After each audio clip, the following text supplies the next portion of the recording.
എന്തെങ്കിലും പ്രശ്നം ഉണ്ടാക്കിയാൽ നിങ്ങൾ എന്തിനാ അവിടെ തടിക്കും പിടിക്കും പോകാൻ നിൽക്കുന്നത്? എന്താ ക്ലാസ് കോർഡിനേറ്റർ ഇല്ലേ, പ്രിൻസിപ്പൾ ഇല്ലേ, അല്ലെങ്കിൽ ഇവിടെ പോലീസ് ഇല്ലേ? നിങ്ങൾക്ക് എന്താ അവിടെ നിന്ന് സംസാരിച്ചൂടെ? നിങ്ങൾ ഒറ്റയ്ക്കൊക്കെ നേരിടാനുള്ളതായോ? ഇപ്പോഴത്തെ ചെറുക്കന്മാരുടെ സ്വഭാവം ഒന്നും ശരിയല്ല. അവന്മാർ പലതും പറയും, കോളേജാ പലതും ചെയ്യും. നമ്മളങ്ങ് കണ്ടില്ലാന്ന് വെക്കണം, കണ്ടില്ലാന്ന് വെക്കണം, അതേ ഒക്കത്തുള്ളൂ. അല്ലാതെ നമുക്കൊന്നും പ്രത്യേകിച്ച് ചെയ്യാനൊക്കത്തില്ല. ആരെ കണ്ടിട്ടാണ് ഈ തന്നിഷ്ടം കാണിക്കുന്നതെന്ന് എനിക്ക് മനസ്സിലാവാത്ത. പിന്നെ ആ പിള്ളേർ എവിടെ പോയി പറയണായിരുന്നു? സ്പേസ് കൊടുക്കണം നമ്മുടെ വീട്ടില, അല്ലാതെ പ്രിൻസിപ്പളിന്റെ ഓഫീസിലും പോലീസ് സ്റ്റേഷനിലും അല്ല. ഇതുവരായിട്ടും ആരെങ്കിലും ആ പിള്ളേർ എന്തുകൊണ്ട് അങ്ങനെ ചെയ്തെന്ന് ചോദിച്ചോ? കുറ്റപ്പെടുത്തിക്കൊണ്ടിരിക്കുവല്ലേ ഇനി ഈ നിമിഷം വരെ. പണ്ടും ഇവിടെ ആരോടും ഒന്നും പറയാൻ പറ്റത്തില്ലായിരുന്നല്ലോ. പറഞ്ഞു കഴിഞ്ഞാൽ ആദ്യം അടി, എന്നിട്ട് ചോദിക്കത്തുള്ളൂ എന്താ പറ്റിയെന്ന്. അങ്ങനെ പോലും ചോദിച്ചിട്ടുണ്ടോ?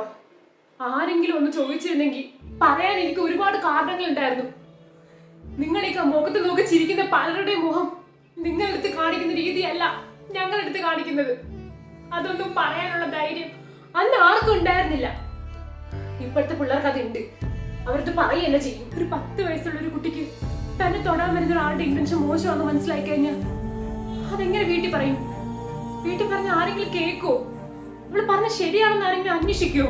ഇല്ല, ആരും അന്വേഷിക്കത്തില്ല. നമ്മളെ മിസ്റ്റേക്ക് ആണെന്ന് പറഞ്ഞ് ബ്ലെയിം ചെയ്യും. ചിലപ്പോ 2 അടി തരും. ചോദിച്ചിട്ടുണ്ടോ? കുഞ്ഞമ്മ പറ, അമ്മയെക്കാട്ടി എന്നെ നന്നായിട്ട് അറിയുന്നത് കുഞ്ഞമ്മയ്ക്കായിരുന്നല്ലോ. ഇതാണ് എന്റെ ഫേവറേറ്റ് ഡ്രസ്. ഇപ്പൊ ഞാൻ വർക്ക് ചെയ്യുന്നതാണ് എന്റെ ഫേവറേറ്റ് വർക്ക് അല്ലല്ലോ. ഞാൻ എവിടെ പോയെന്ന് നിങ്ങൾ ആരെങ്കിലും അന്വേഷിച്ചോ? തിരക്കിയോ? എനിക്ക് പേടിയായിരുന്നു. പറഞ്ഞ എന്നെ അടിക്കൂ, അല്ലെങ്കിൽ ആൾ എന്നെ വേറെ വല്ലതും ചെയ്യോ? അങ്ങനത്തെ ഒരു പേടിയില്ല.